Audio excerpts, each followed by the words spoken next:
They don't need to destroy you. They just need to make you feel something. Anger, shame, guilt, one emotional misstep, and you hand them the keys to your mind. Machiavelli understood long ago.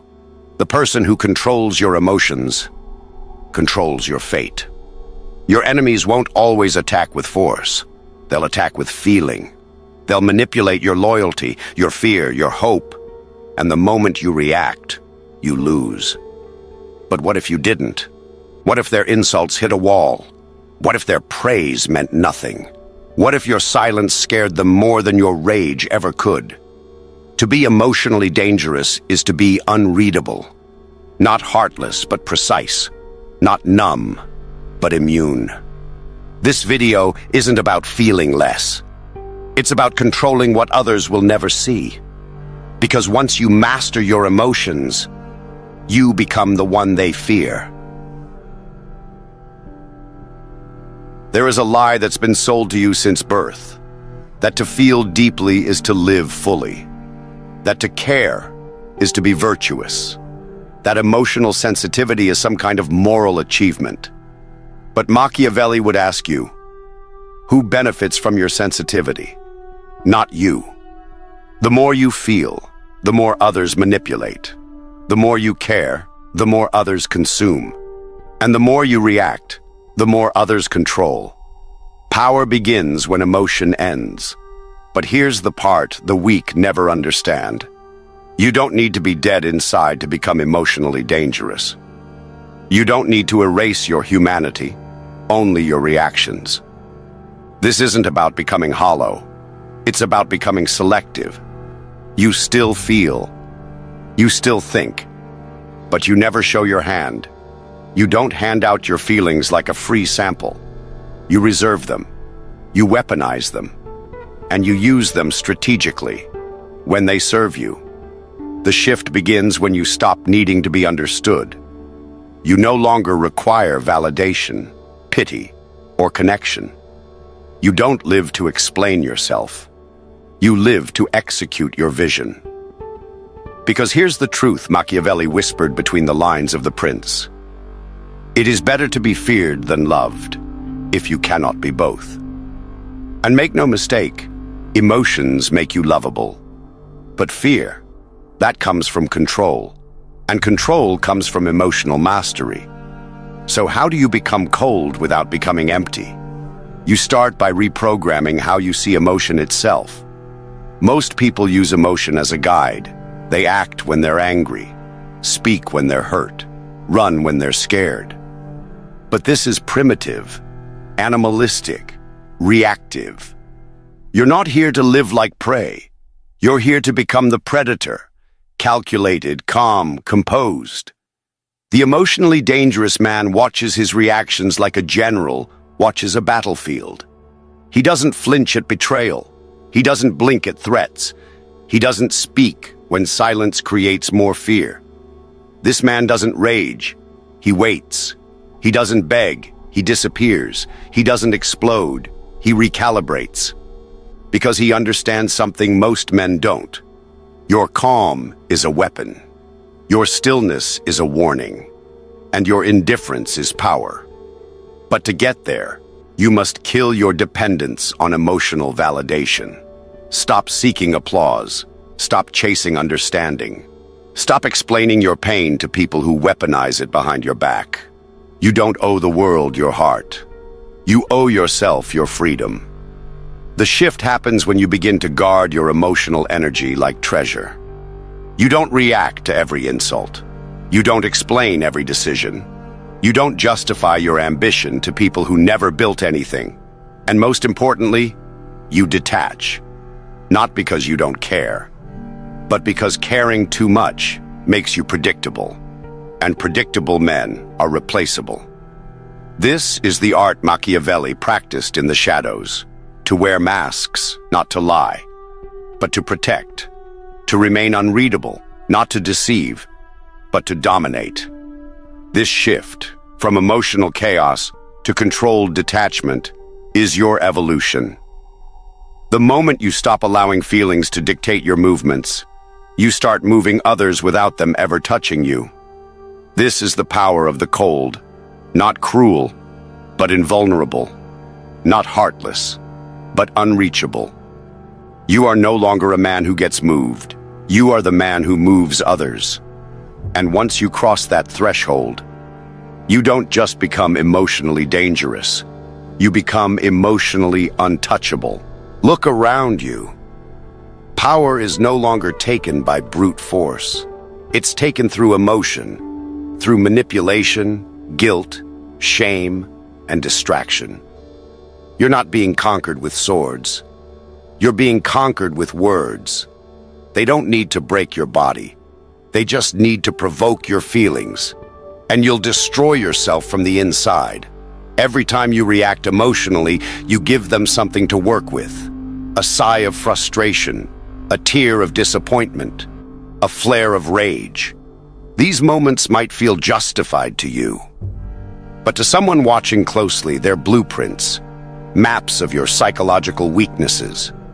They now know what bothers you. They know how to destabilize you. And worse, how to control you. Emotions are not private. They're public signals. And in the game of power, the one who broadcasts their emotions is the one who bleeds first. This is where most people fail.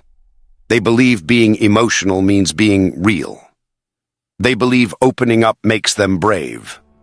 But Machiavelli would laugh at that foolishness. He knew better. He wrote for men who wanted to rule, not for men who wanted to be liked. He understood that power is cold. Power is silent. Power feels nothing unless it must. You think you're being honest when you cry. But what you're really doing is exposing a wound in front of people who would love to push deeper. You think you're strong for yelling back. But you've already been baited. And they're smiling while you explode. This is how kings fall, how empires rot, how strong men become pawns, through emotion, not through failure, but through their inability to detach. And the tragedy is, most people are proud of their emotional reactions. They say, at least I'm being authentic. Authentic? Number, you're being predictable. You're being readable. You're being weak. In a world that watches everything, emotional transparency is suicide. Let's be very clear. If your enemies can make you angry, they can make you act without thinking. If your friends can guilt you, they can make you compromise your principles. If your memories control you, the past will own your future. And if your heart is always open, someone will come along and crush it for sport. The enemy doesn't want to kill your body. They want to control your decisions. And they do that by triggering your emotions. It doesn't matter how smart you are. It doesn't matter how good your intentions are. If you can't control your emotional output, you will never be powerful. Because in the game of power, emotions are currency, and you're leaking yours for free. Let that sink in. Every outburst is a donation to your enemy's strategy. This is the hidden war no one talks about. Not a war of bullets and blades, but a war of reactions. And the truth is this: you're not losing because you're not capable. You're losing because you're emotionally exposed. You think they don't see your insecurities? They do. You think they don't know you crave approval? They smell it, and they use it against you. Until you feel trapped, drained, confused. Not because the world is cruel, but because you never learned how to armor your emotions. And that right there is the problem. Emotional control is not a gift. It's a skill. And like any weapon, it must be sharpened, tested, and mastered in silence. Machiavelli didn't rely on luck, fate, or virtue. He relied on preparation. He believed that a wise man does at once what a fool does finally. So if you want to become emotionally dangerous, you must train for it, ruthlessly. Not by suppressing your emotions, but by dissecting them, rewiring them, and weaponizing your response. Here's how the process begins. Step 1. Pause before you react. This is the first sign of power, stillness. When something provokes you, pause, not for a minute, not for peace, but to observe. Let your silence make them uncomfortable while they wait for your reaction. Study theirs. The longer you wait, the more power shifts in your direction. And most of the time, that pause will reveal the truth. You'll see their intention, their insecurity, their weakness. They wanted control. You gave them silence, and now they're exposed. Step 2. Replace emotion with strategy. The average man reacts with feelings. The powerful man responds with tactics. Instead of asking, "How do I feel about this?" ask, "What gives me the most control here?" Detach from your ego. Detach from your pride. Detach even from your need to be right. Right means nothing if you lose the game. You want the advantage, not the emotional release. Revenge isn't slamming the door. It's walking away while they self-destruct. You don't need to get even. You need to rise above so far. They become irrelevant. Step 3. Train your triggers. You must know your weaknesses before the world does. What gets under your skin? Is it disrespect, rejection, being ignored? Good. Now make it your training ground. Put yourself in situations where that exact trigger appears, again and again. Not to suffer, but to dominate the feeling it brings. Let them insult you and stay calm. Let them lie and stay composed. Let them underestimate you and stay silent. Each time you refuse to react, the trigger dies a little. And soon, you'll find, nothing moves you unless you choose it. That is true power. Step 4. Control your facial expressions. The face is the battlefield. Machiavelli understood. Men watch for weakness in the eyes before they make their move. Your face must become unreadable. No twitch, no drop in posture, no change in gaze. Train yourself in the mirror. Practice stillness. Practice neutrality. Smile only when it benefits you. Frown only when it sends a message. Every look is calculated. And when they try to provoke you, give them nothing but a calm, surgical stare. Let their confusion grow. Let their power fade. Step 5. Say less than necessary. Words are currency, and most people spend theirs like beggars. You want power? Then speak with precision. Let silence fill the gaps between your sentences. The emotionally weak explain everything. They rant, they justify, they confess. You speak only to command, correct, or confuse. Let your stillness speak louder than their noise. Let your unpredictability breed fear. Because when they don't know what you're thinking, they'll assume the worst. And that assumption is your shield. These 5 methods: pause, reframe, train, harden your face, and speak less. They are not tricks. They are disciplines. And the more you practice them, the more emotionally invincible you become. Not by running from pain, but by learning to process it privately and convert it into strength. This is what Machiavelli would call the inner fortress, an invisible layer of armor around your soul. Most people defend castles. You build walls within your mind. Walls no one can breach, not even with love, hate, or betrayal. And that is the method, not for surviving, but for dominating. When you finally gain control over your emotions, your entire life begins to shift. People respond to you differently. Conversations become shorter. Silence becomes your strongest language. You no longer need to prove anything. Your calm presence says it all. Most people walk through the world being completely reactive. Their faces show every irritation.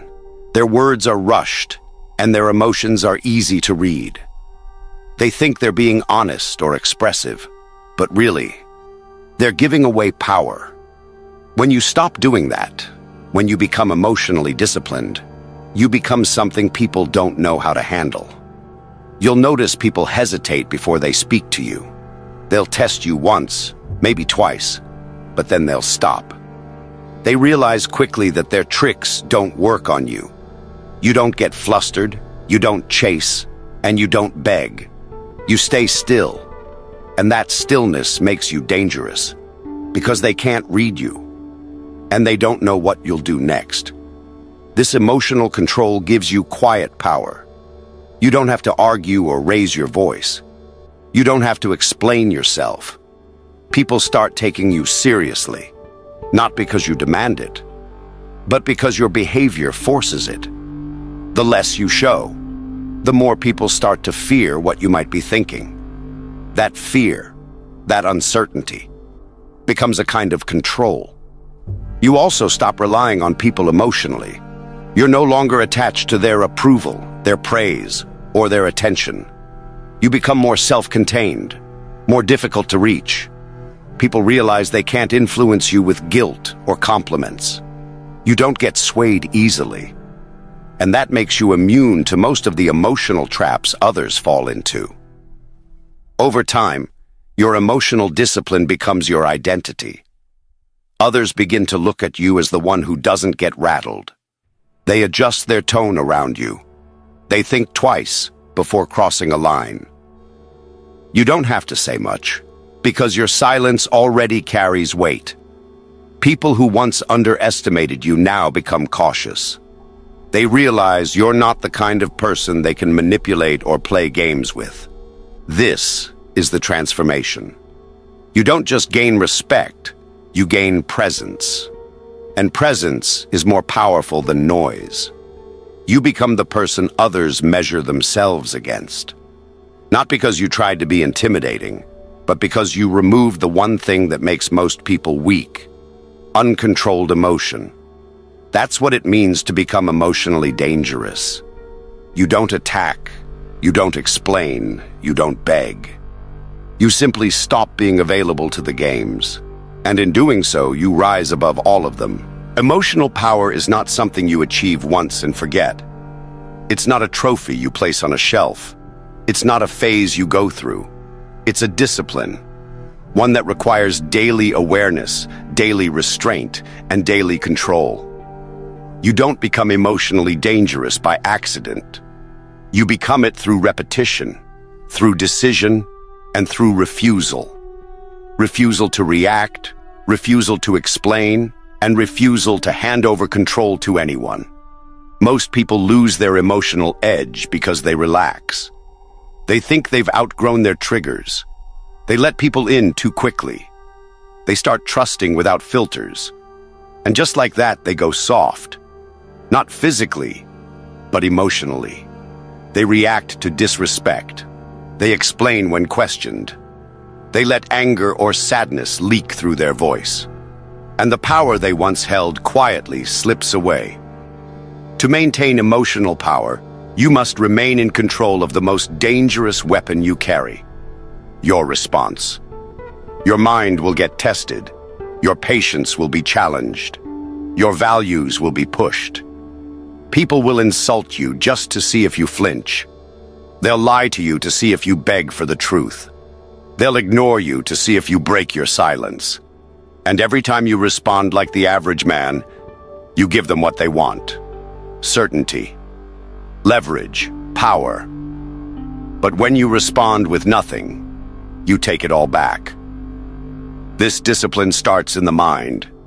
You must learn to observe your emotions like a strategist studies an enemy. When something angers you, don't react. Analyze it. When someone disrespects you, don't defend yourself. Remember it. When you feel sadness, loneliness, or confusion, don't drown in it. Step back, look at it, use it. Because your feelings are real, but they don't all deserve your action. Most of them are just noise designed to throw you off balance. The strong man lets them pass like weather. He remains the same in sunshine and storm. Another key to maintaining emotional power is detachment. That doesn't mean you stop caring. It means you stop attaching your peace to things you can't control. You stop expecting people to be loyal, honest, or kind. You stop assuming you'll be understood. Instead, you prepare. You expect betrayal. You anticipate disrespect. You understand that in a ruthless world, people do what benefits them, not you. And when you accept that, you stop being surprised. You stop being shaken. You also build internal distance. You keep your thoughts close, your feelings closer, and your reactions sealed behind a wall. You don't owe the world an explanation. You don't need to defend your silence. You don't need to argue with people who aren't on your level. You speak when it benefits you. You act when it brings results. The rest, you let it pass. The emotionally dangerous man lives like a shadow, present but untouchable. He doesn't react to every insult. He doesn't chase after attention. He doesn't need to be liked. His value comes from what he withholds. His power comes from what he does not show. And that mystery, that emotional silence, commands more respect than 1,000 speeches. You also must protect your environment. Don't surround yourself with people who feed chaos. Don't spend time explaining yourself to those who enjoy confusion. Choose silence over small talk. Choose solitude over fake support. Because the world is full of people who pretend to care just to gather information. You don't need them. You need peace. And peace comes from control over your emotions, your surroundings, and your time. Maintaining emotional power means keeping your sword sharp, even when no one is attacking. You stay disciplined in calm seasons, so you're lethal when storms return. You train your face to stay still, your voice to stay even, and your mind to stay focused. You don't rehearse anger, you rehearse restraint. That's where power lives, not in shouting, but in silence.